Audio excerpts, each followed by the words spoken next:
Welcome viewers, Dr. JWA, theologist since 1994.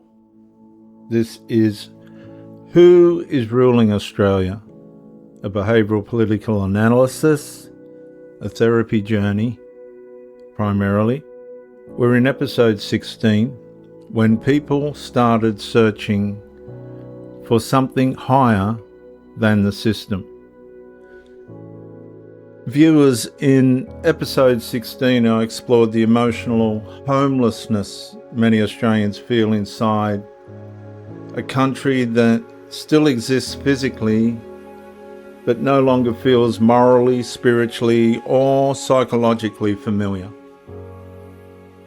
And so in this episode I'm going to examine the next movement, when survival pressure begins turning into a search for higher truth. Because at first, people still look to the system, hoping for better leaders, better budgets, better policies, better messaging, better management. Australians keep hoping the same structures creating the exhaustion might somehow become the structures that restore them. Then slowly another recognition begins surfacing beneath the depletion, personal depletion, collective depletion. The system could manage behaviour, but it could not heal the soul. A man sits alone on a park bench outside the family court building while traffic moves behind him like nothing sacred has been damaged. The paperwork rests beside him. The phone stays silent. The sky is grey enough to make the whole city feel suspended between verdict and waiting.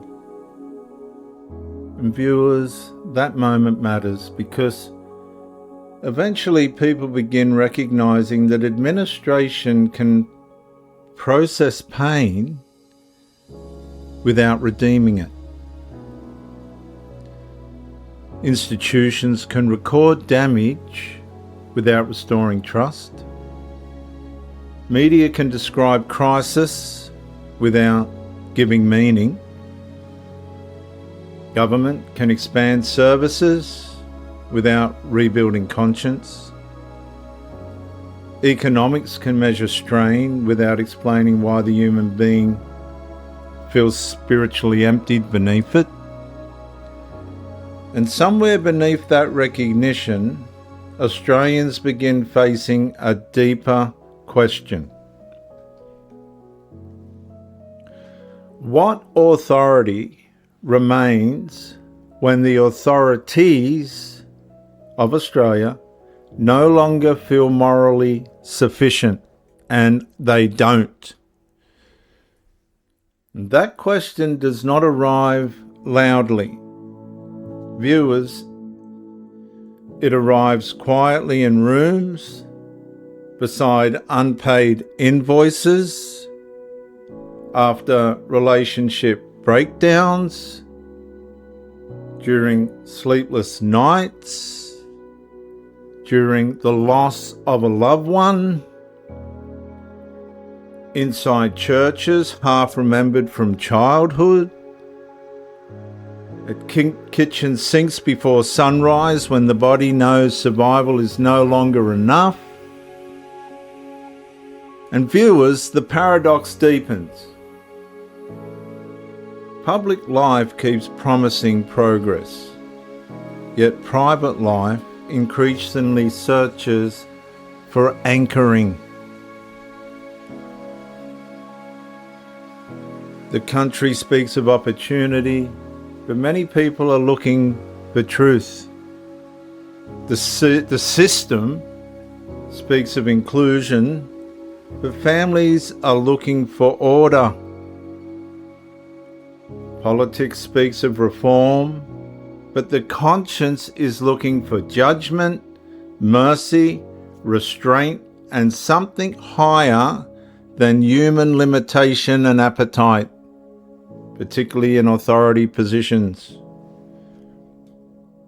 And this is where the hidden foundations of Australia and its constitutional rights and values must begin returning, not as nostalgia, but as absolute necessity.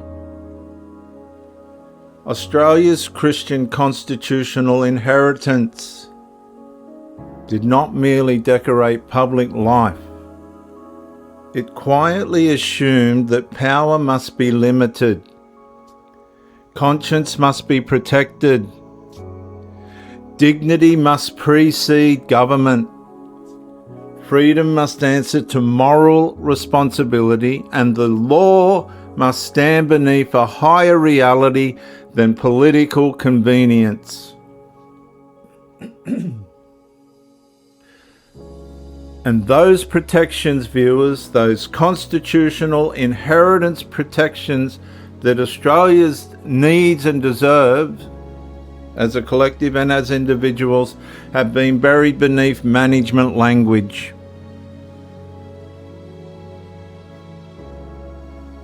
Not erased,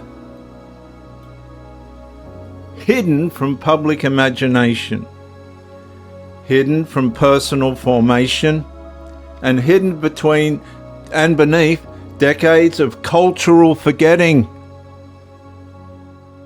And it's all part of a worldwide plan.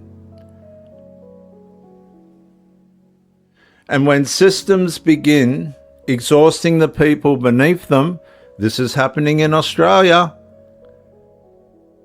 buried foundations start sounding less like history and more like rescue. Ladies and gentlemen, Australians, your rescue is in the Constitution, the Australian constitutional values.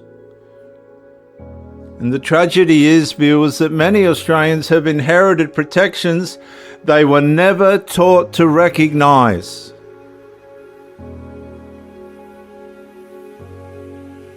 Oh yeah, we know exhaustion, we know distrust, we know instability, we know the feeling of being processed. But Australians no longer know the moral architecture that explained why government was never meant to become God.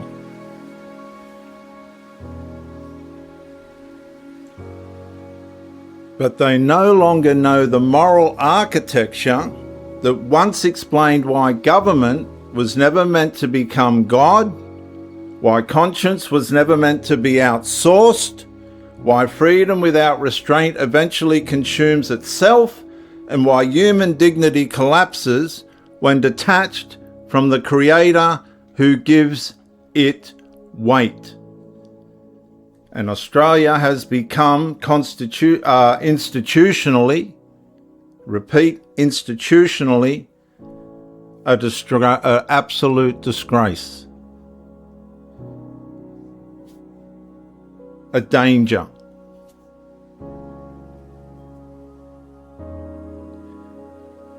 The park bench feels cold now, I bet. But the city keeps moving. And somewhere beneath the public noise, another truth slowly begins surfacing. And mark this very carefully. A nation cannot recover its people while hiding the higher authority that once restrained this out-of-control power, once defended conscience and gave human dignity its foundation.